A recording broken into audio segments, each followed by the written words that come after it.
Hey guys, the meteorologist Chris Tomer. Let's talk some mountain weather. This is the On the Snow Before You Go forecast, and obviously a lot of attention on what could be a nor'easter for the Northeast. We'll look at that coming up. We'll also look at the West and if things will finally shift. There's a giant high pressure that's been basically taking all the activity and moving it away from the Intermountain West. But here's my spider chart, odds of best snow for the next 5 days. You'll notice it's higher on the web for Killington and the Northeast, potential big snow, although I'll show you what the latest track is coming up here.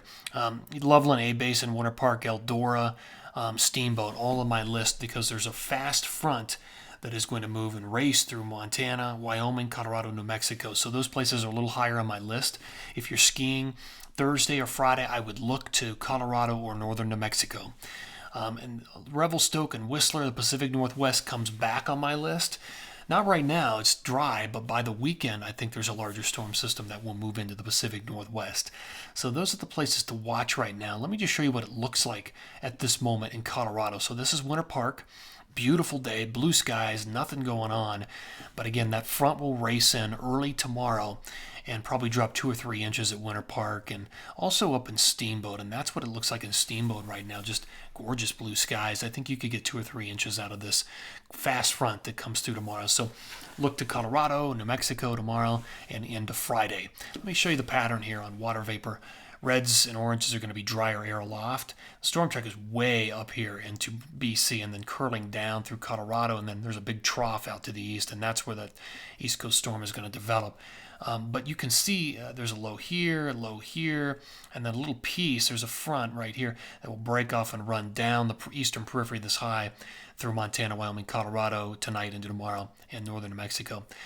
There's also some energy already down here in the Gulf. It's hard to see, but that, along with potentially what's coming down through the Intermountain West, may combine. But even if they don't combine, it looks like we're going to get a larger storm running up the northeast coast here this weekend. So let me just show you what the interpretation is from the GFS model, the American model. Let me run you tomorrow morning. So here's Thursday morning, the 27th of January.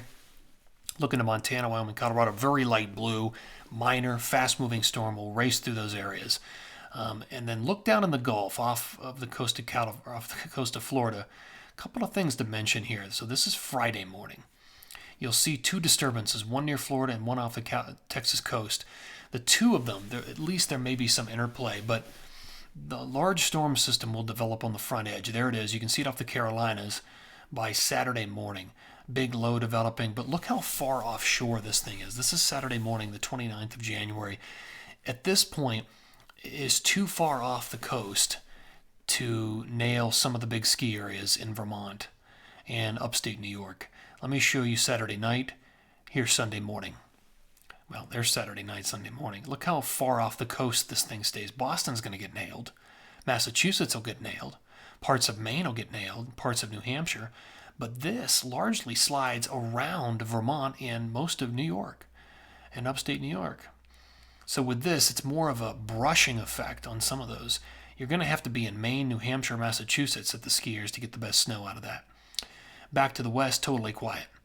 Until we finally get into the weekend. And notice by the time we get into Sunday, storms hitting in the Pacific Northwest, into BC, and that may very well affect California into Monday. This is Monday morning. Snow sliding into Idaho, Montana. And this is the first sign of anything piercing that high pressure in so long. This could represent a pattern change, at least temporarily, for early February. And look at that storm moving through Utah and Colorado on the 1st of February. So that is something to look forward to at this point. Let me show you what I'm forecasting. So this is all of today through the 30th. So all the way through the weekend, only light snows in Colorado, northern New Mexico, but hit those areas Thursday, Friday. And then over the weekend, assuming the next storm system hits the Pacific Northwest, you can see the amounts there and up in British Columbia this weekend. So that's phase 1. Let me show you phase 2, the 31st through early February. If we can get that larger storm system in here and the pattern begins to shift, then we will deliver these bigger snow potential, these bigger numbers. We'll see about California. Whether that storm holds together and breaks down that high completely, we'll see. But you can at least there's something on the board here for the Intermountain West. Let me show you what I'm thinking for the Northeast. So this will take us all the way through Sunday. About a foot, I think, in parts of New Hampshire and Maine, and about a foot on average in Massachusetts. Some places will get more. Massachusetts, you're closer to the coast, so you could be in for more, but less as you go into Vermont and less in upstate New York because you're further away from the low. Again, the further offshore this thing tracks, the less snow all these places get. But that's the way it looks to me right now. Again, thank you for tuning in here. This is the On the Snow Before You Go forecast. Take care.